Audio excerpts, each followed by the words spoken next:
my top 2 tips for creating a better fighting defense.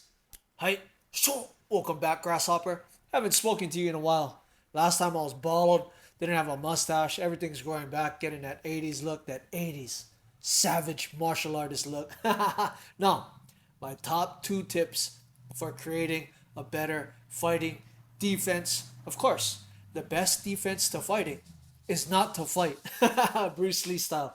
The art of fighting without fighting. Now, when it comes down to it, my top 2 tips is this. Number one, my dog over here. If you hear stuff in the background, it's my dog. Number one, sparring. To get better fighting defense, you gotta sparring. I don't care if it's grappling, judo, Muay Thai, kickboxing, boxing. You gotta be sparring. You gotta be putting in the hours, and you gotta have that real time action. All right. Now, when it comes to the type of sparring that I did when I was fighting to really help me with my defense, help me to get comfortable with being in there with guys who were stronger, who could hit harder, what I would do is, me and my team, for we would round robin rounds. So for one round, I would just be defending, and my partner would just be doing all that he can to whoop my ass. Then we would switch off. The next round, I would be attacking, he would be defending. It's easy to create a defense for yourself when all you're doing for one round is focusing on defense. You'd be totally surprised on how easy it is to parry, counter, when all you're thinking about is defending. Okay? Now, one of my favorite stances, whether it's mixed martial arts, anything, will be the cross stance. I like to call it a cross stance. It's not like a peekaboo style where everything is up. I like to keep it like this. Okay, with the MMA gloves, even with boxing gloves, I'll keep it out like this. Catch. I'll catch everything with this hand and I'll shoot it down with this hand. I can catch with any hand, block a kick, block a kick. Everything is here. You shoot for the takedown, boom. I can swim for double unders, block my face, block the knees, everything. Push the defense. As you can see with the cross stance, and you see my little Christmas village over here, I can keep a nice good range. I can keep you really far. And I can poke my jab, throw my right hand, body, head, block the kicks, boom, boom, boom. Philly shell. I'll even do a Philly shell back when I was fighting mixed martial arts.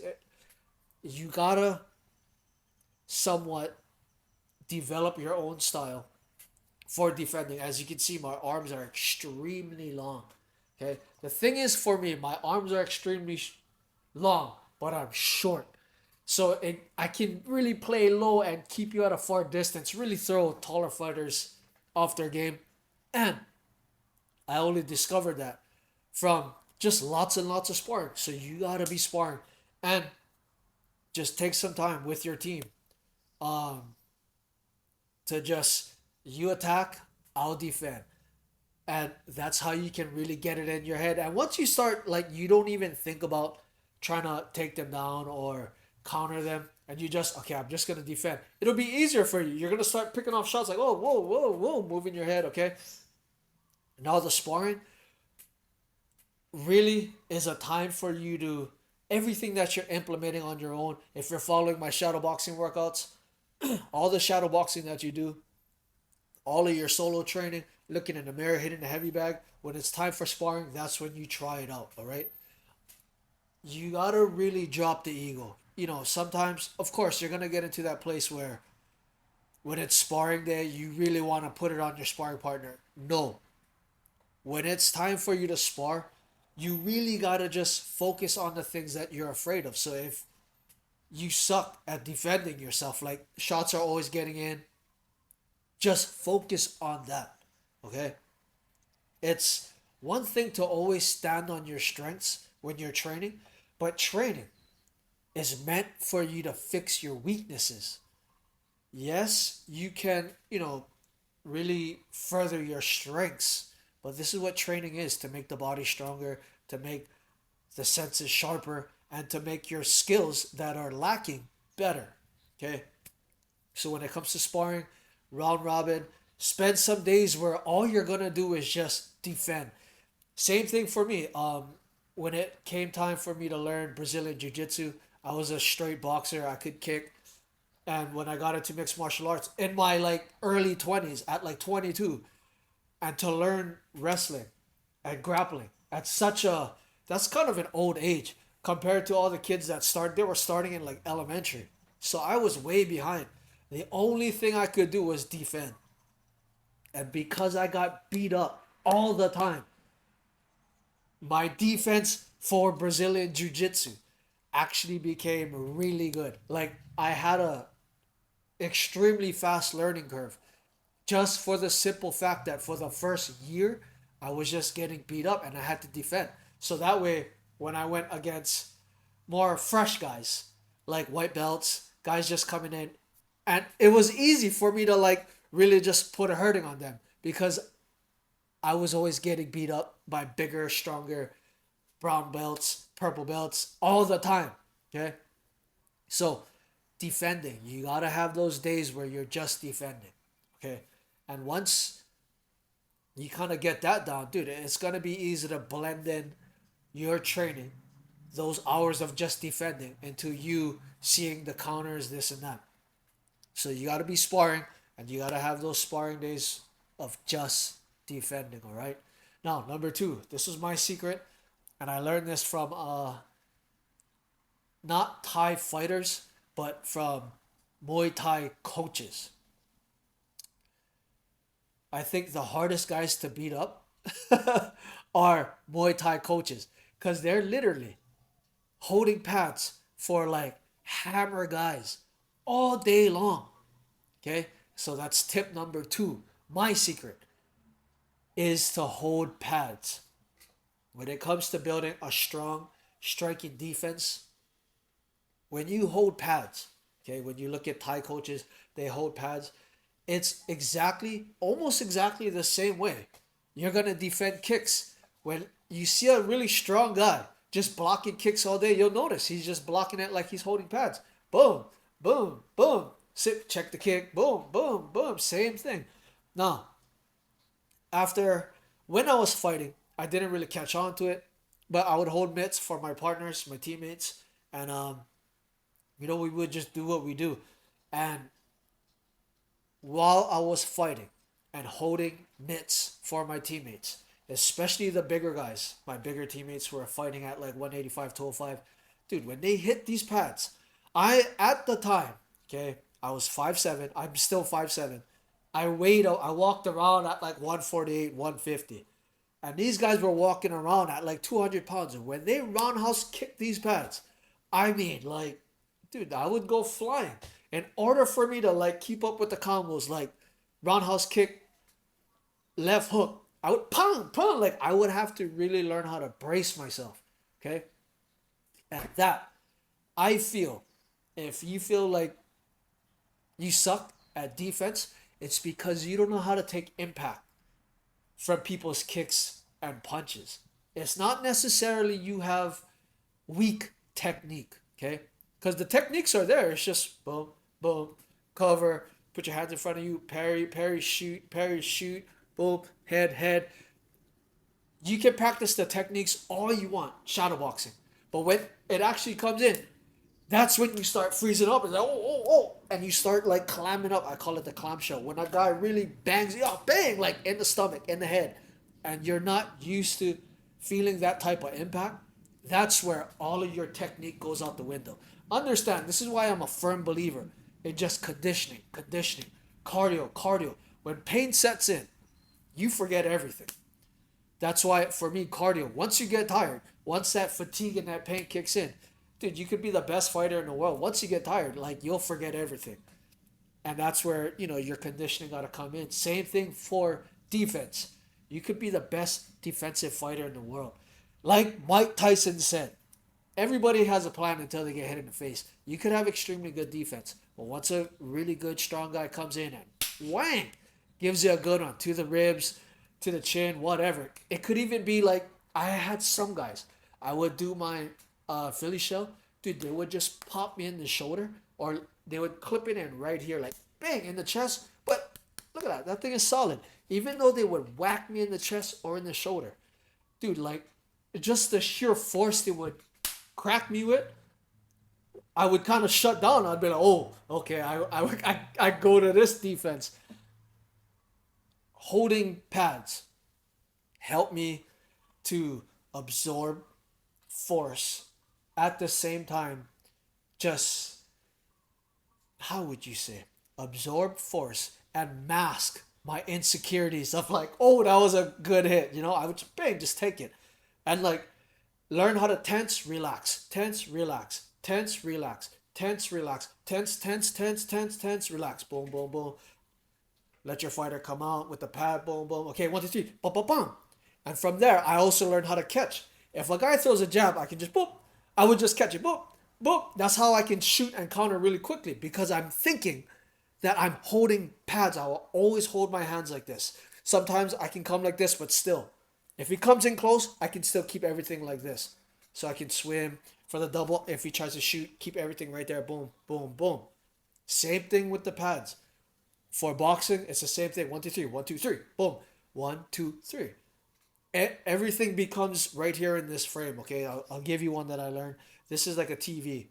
These are like the windshield wipers that protect the screen of your TV.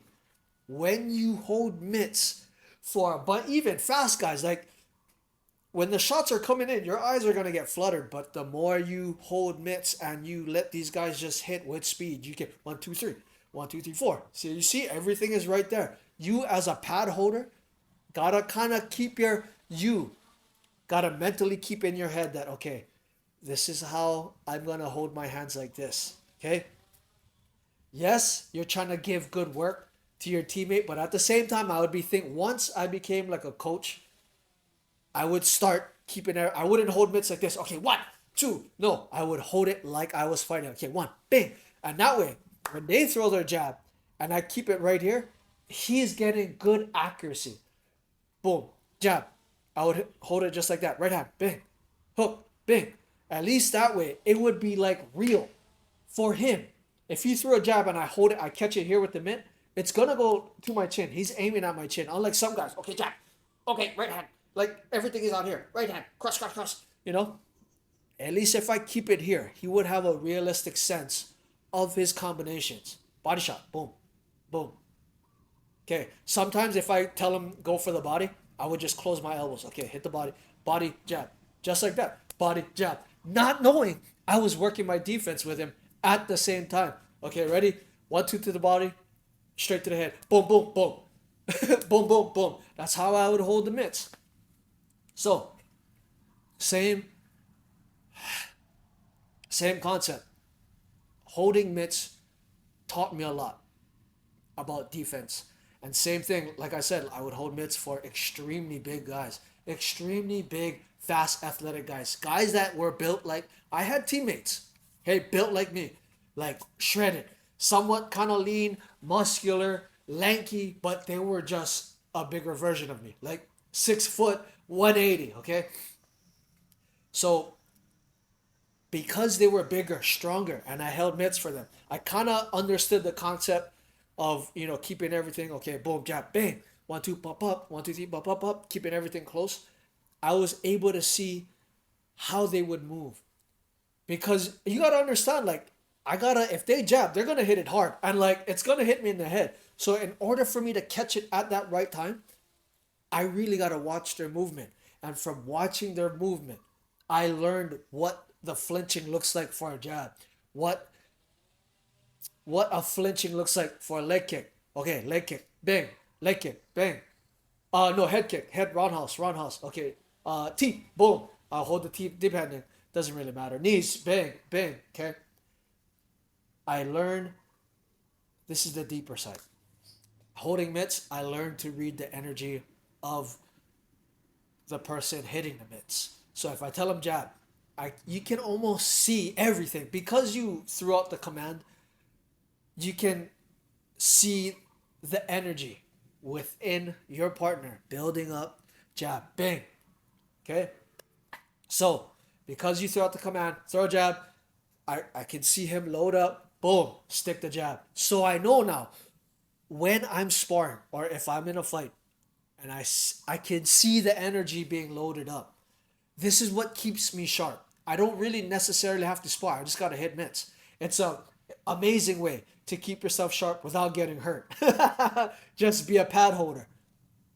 And holding pads really teaches you to read the person's energy. You can learn to move. Of course, you don't want to just stay in one place. You got to move with your fighter, but in order for him to move, he's going to follow you. So I learned how to just, okay, boom, counter, counter, move here, move there, go up, go down. Like I learned how to catch and shoot in all different places. Okay, body, body. Sometimes I'll do some drills where we're just hitting one, two, one, two, one, two, one, two, get in the burnout. So he'll be hitting one, two, one, two, and I'll go high, one, two, one, two. I'll come low, one, two, one, two. I'll move one, two, one, two, one, two, one, two, one, two, one, two, one, two, one, two, boom, boom, boom, boom, boom, boom, boom.